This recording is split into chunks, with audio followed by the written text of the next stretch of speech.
Because why in the world would you take 6-year-old kids and get them to sit without moving for 5 hours? Unless you want them to grow up fat and stupid, why in the world would you train them to do that?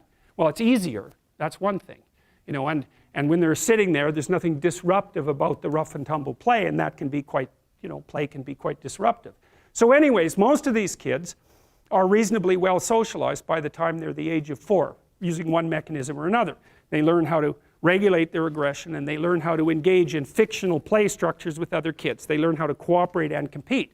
And the advantage to having a well-socialized disagreeable person is that they really don't let much get in their way. So if you can get a kid who's disagreeable socialized, that person can be quite the creature, you know, because they're very forward-moving in their nature and very difficult to stop. But if you don't get them successfully domesticated, tamed, roughly speaking, by the time they're 4, their peers reject them. And that's a big problem, because your job as a parent is to make your child socially desirable by the age of 4. Like you want to burn that into your brain, because people don't know that. That's your job. And here's why. It's easy if you think about it carefully. So you imagine you've got a 3-year-old child, so sort of halfway through that initial period of socialization, and you take that child out in public. Okay, what do you want for the child? Who cares about you? What do you want from for the child?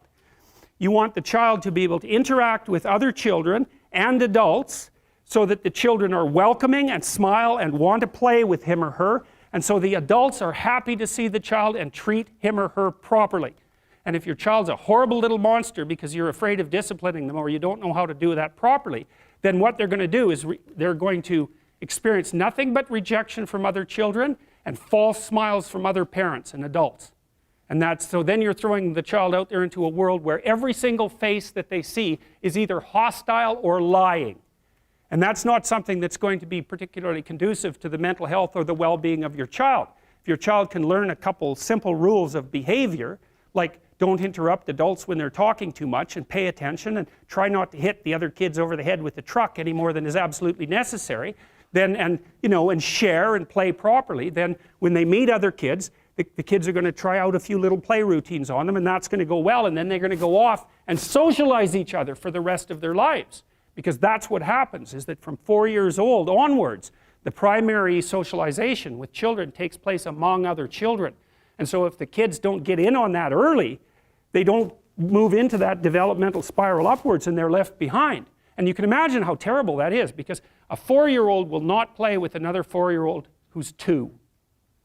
But a 5-year-old certainly will not play with a 5-year-old who's 2, right? Because the gap is just starting to get unbelievably large. And so the kids start out behind, and then the peers leave them behind, and then those kids are alienated and outside the peer group for the rest of their life.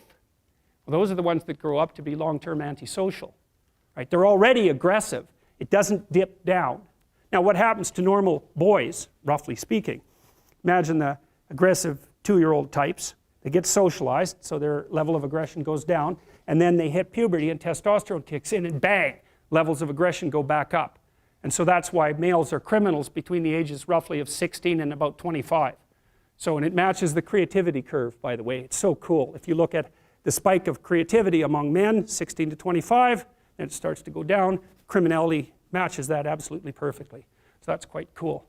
So, and so the testosterone levels raise the average level of aggression among men. It's more dominance than aggression, actually, and testosterone is by no means all bad.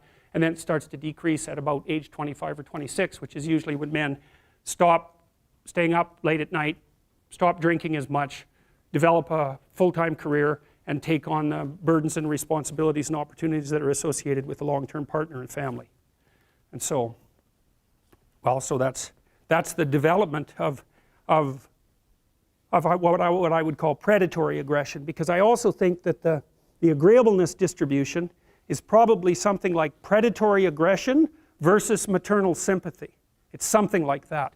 So if you look at other mammals that are predators, because we're predators as well as prey animals, if you look at other animals like bears, the male bear has absolutely nothing to do with the raising of the infants. In fact, the female bears will keep the male the hell away, because he's likely to kill the infants and maybe even to eat them.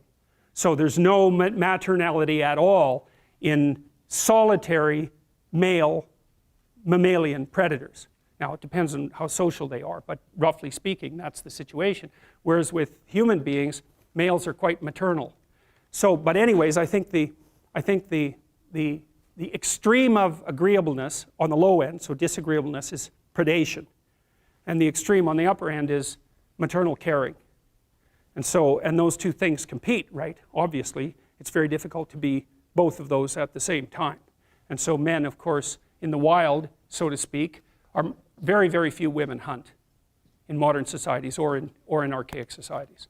And you can also understand why that is, because hunting actually requires hurting something, killing it. And it's usually something that's not very impressed about being hurt or killed, and that will emit a lot of distress while it's happening. And so for anybody who's compassionate, who's got compassion as, you know, one of the fundamental elements of their temperament, that's something they're just not going to be able to tolerate at all. So there's, you know, in the evolutionary landscape, because that's really what we're talking about, there's tension behind the development of different modes of being in the world. And if you're good at one thing, that sometimes means that you can't be good at the other thing at the same time.